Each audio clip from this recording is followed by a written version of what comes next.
Hello my dear friend, welcome back to our channel. तो आज की हमारी वीडियो का टॉपिक है स्टैटिस्टिकल फैलेसीज। फैलेसीज क्या होता है? जो भी हमारे स्टैट्स में क्या आ जाना, एरर आ जाना, मिसकंसेप्शंस आ जाना, उसको हम बोलते हैं स्टैटिस्टिकल फैलेसीज। और बहुत ज़्यादा इंपॉर्टेंट क्वेश्चन है, एग्जाम पॉइंट ऑफ व्यू से काफ़ी बार आ चुका है, रिपीटेड क्वेश्चन है। ध्यान से देखिएगा, इतना ज़्यादा डिफिकल्ट नहीं है अंडरस्टैंड करने में।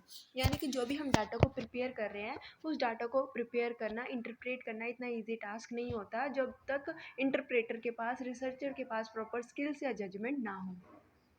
कई बार क्या होता है, जो भी स्टैटिस्टिकल डाटा हम कलेक्ट करते हैं, इंटरप्रेट करते हैं, उनको टेबुलर फॉर्म में डालते हैं, तो कई बार कुछ मिस्टेक्स आ जाती है, कुछ एरर आ जाते हैं, जिसकी वजह से जो भी हम डाटा इंटरप्रेट करते हैं वो क्या होता है, सही नहीं होता, लॉजिकल नहीं होता।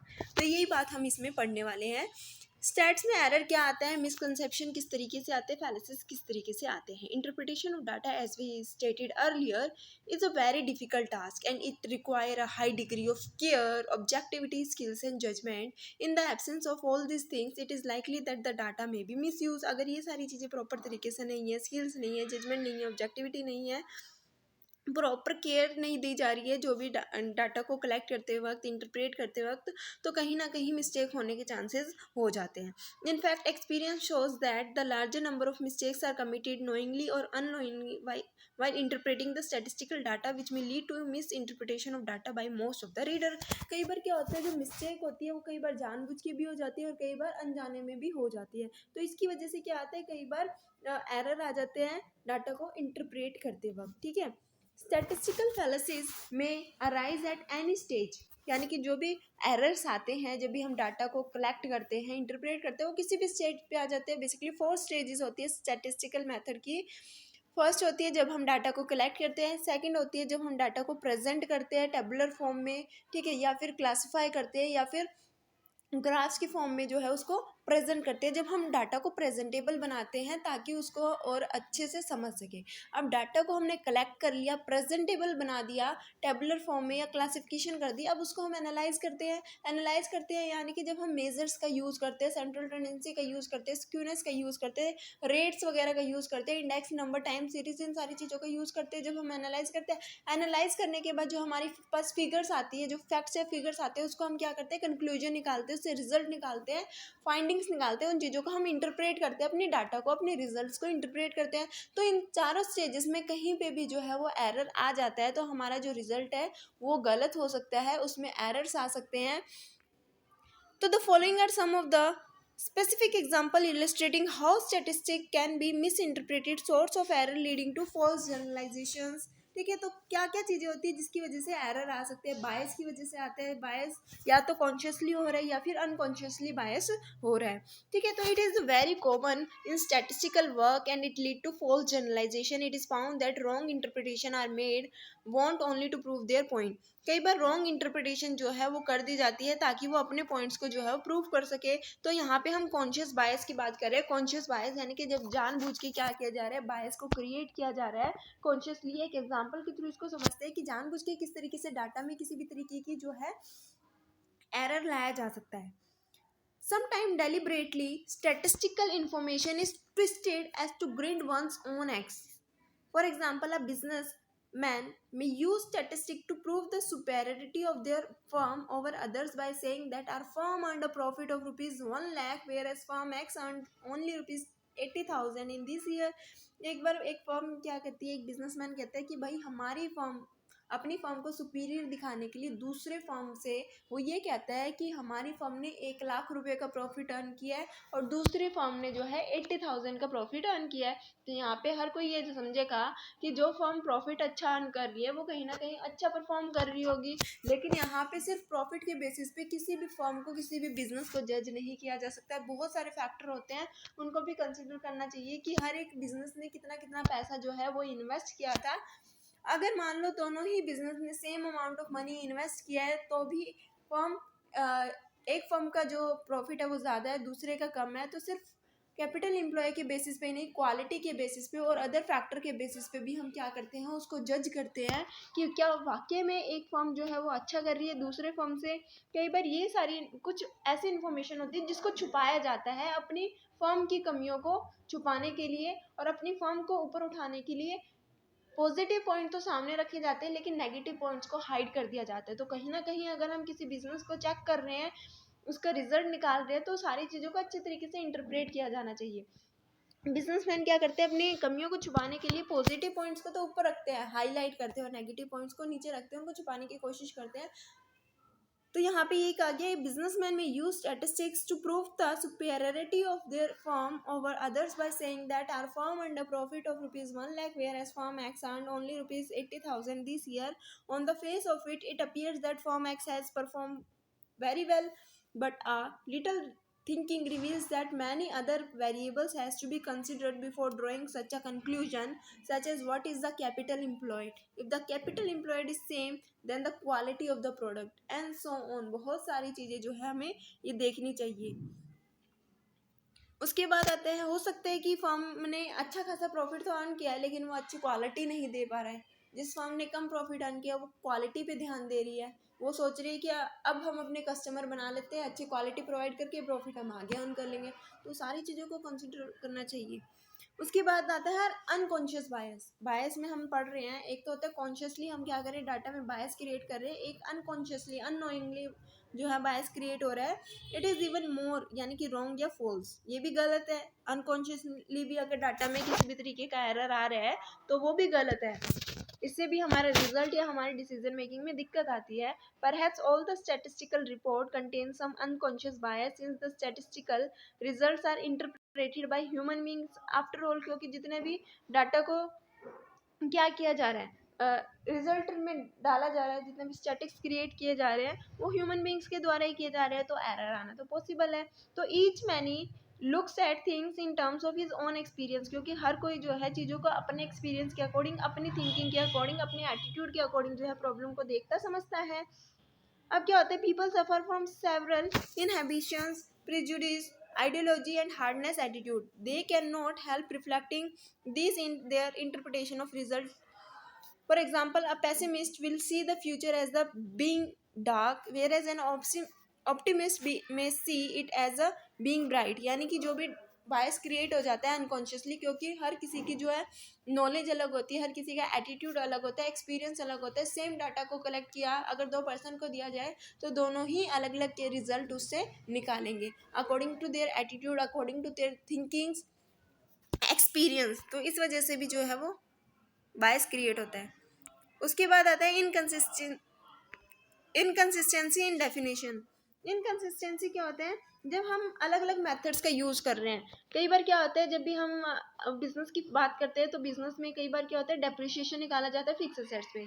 तो फिक्स असेट्स में जो डेप्रिसिएशन यूज़ किया जाता है, ठीक है, कई बार रिटर्न डाउन वैल्यू मेथड का यूज़ कर लेते हैं, कभी कभी क्या होता है स्ट्रेट लाइन मेथड का यूज़ करते हैं।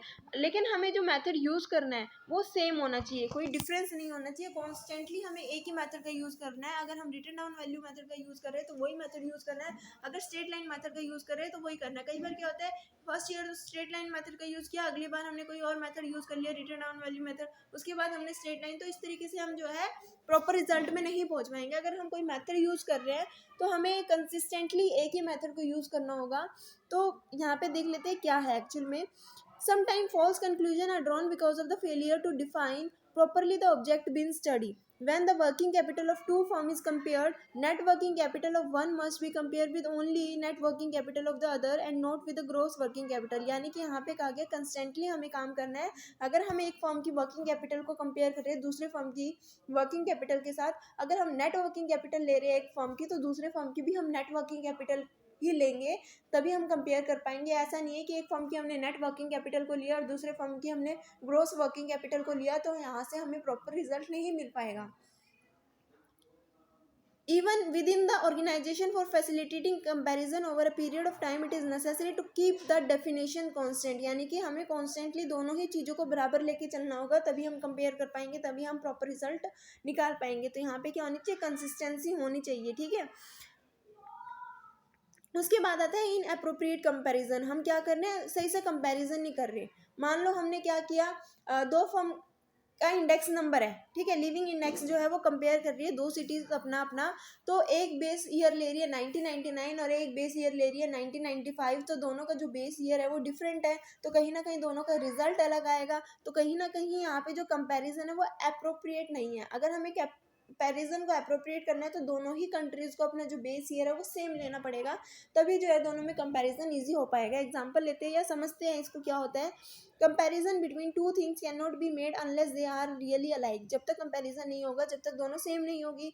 Unfortunately this point is generally forgotten and comparison are made between two dissimilar things. इस पॉइंट को हम कई बार भूल जाते हैं और जो कंपैरिजन करते हैं वो दोनों ही अलग अलग चीज़ों के बीच में कंपैरिजन कर लेते हैं, जिसकी वजह से जो भी स्टैटिस्टिकल एरर अकर होने स्टार्ट हो जाते हैं, thereby leading to fallacious conclusion. इसकी वजह से जो एरर है कंक्लूजन में आ जाते हैं। एग्जांपल की अगर हम बात करें, the cost of living index of Bangalore की, अगर हम जो लिविंग इंडेक्स की कॉस्ट है वो 150 है, लेकिन उस समय हमने बेस ईयर लिया हमने 1999, और अगर हम हैदराबाद की जो कॉस्ट इंडेक्स को निकालते हैं तो वो है 155, जिसमें हमने बेस ईयर लिया 1995। तो यहाँ पे हम ये कह सकते हैं कि जो हैदराबाद सिटी है वो कॉस्टलियर है देन बेंगलोर, लेकिन एक जो कंपैरिजन है वो सही नहीं है, क्योंकि यहाँ पे जो बेस ईयर लिया गया है दोनों ही केस में वो डिफरेंट है, जो क्या कर रहे हैं, मिसलीड कर रहे हैं कंक्लूजन को।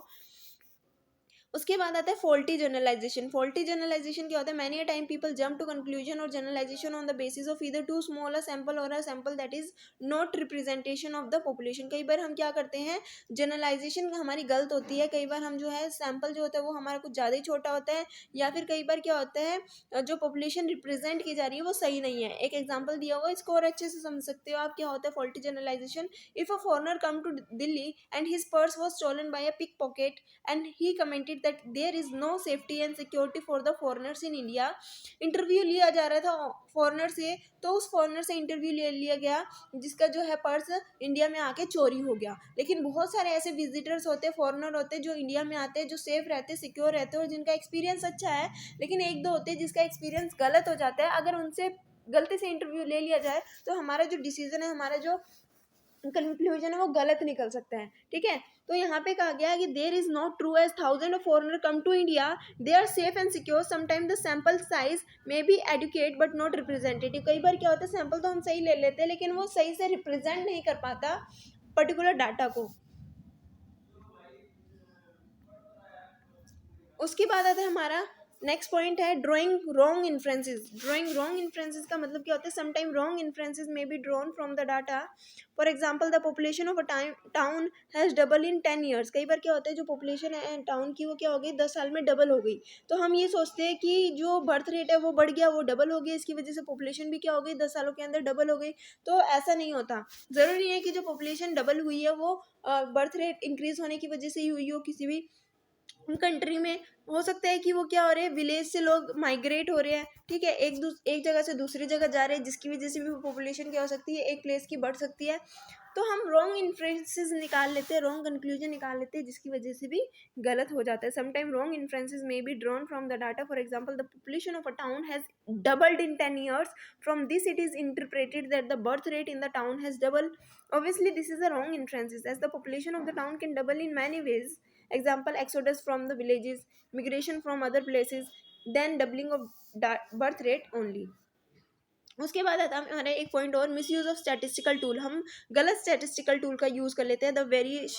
The various tools of analysis such as measures of central tendency, measure of variation, measure of correlations, ratio, percentage, etc. are very often misused to present information in such a manner as to convince the public। In a company there are 1 lakh shares and 1000 share holder. एक company के अंदर 1 lakh shares है और share holder 1000 share holder है। तो company ने क्या निकाला, the company claims that their shares are well distributed as the average share holding is 100। तो यहाँ पे जो एवरेज किया उससे ये पता चला कि हर एक होल्डर के पास, हर एक शेयर होल्डर के पास 100 शेयर है, एवरेज निकाल लिया। अब क्या ये सही है एवरेज निकालना? नहीं, हो सकता है कि किसी शेयर होल्डर के पास ज़्यादा हो, किसी शेयर होल्डर के पास कम हो।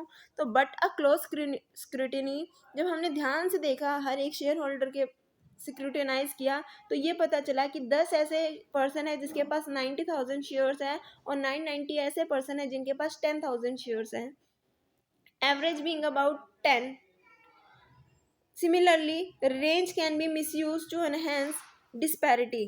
रेंज का कई बार क्या होता है, मिसयूज कर लिया जाता है डिस्पैरिटी के लिए। For example in a factory the wage may range between 1000 to 1500 a month and the manager get ₹20,000। कई बार क्या होता है, रेंज में हमने ये कहा कि जो वेजेस है वो क्या है 1000 से 1500 रुपये महीने है, लेकिन मैनेजर को 20,000 दे रहे हैं, तो यहाँ पे जो रेंज यूज़ की गई है वो गलत है। यहाँ पे रेंज होनी चाहिए 1000 to 20,000।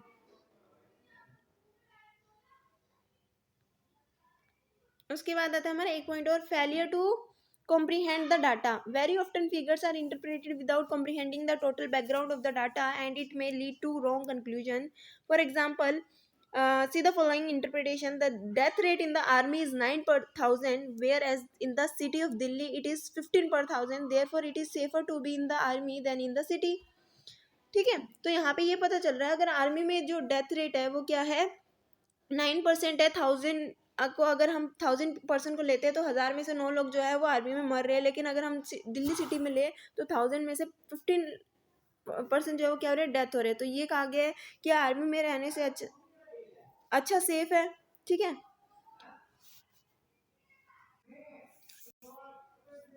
most of the patients who were admitted in the intensive care ward of the hospital died. Therefore it is unsafe to be admitted to intensive care ward in the that hospital. कई बार क्या होता है, जो data है वो तो निकाल लेते हैं लेकिन उसको कॉम्प्रीहेंड नहीं किया जा रहा, उसको बताया नहीं जा रहा क्या रीज़न है ऐसा होने का।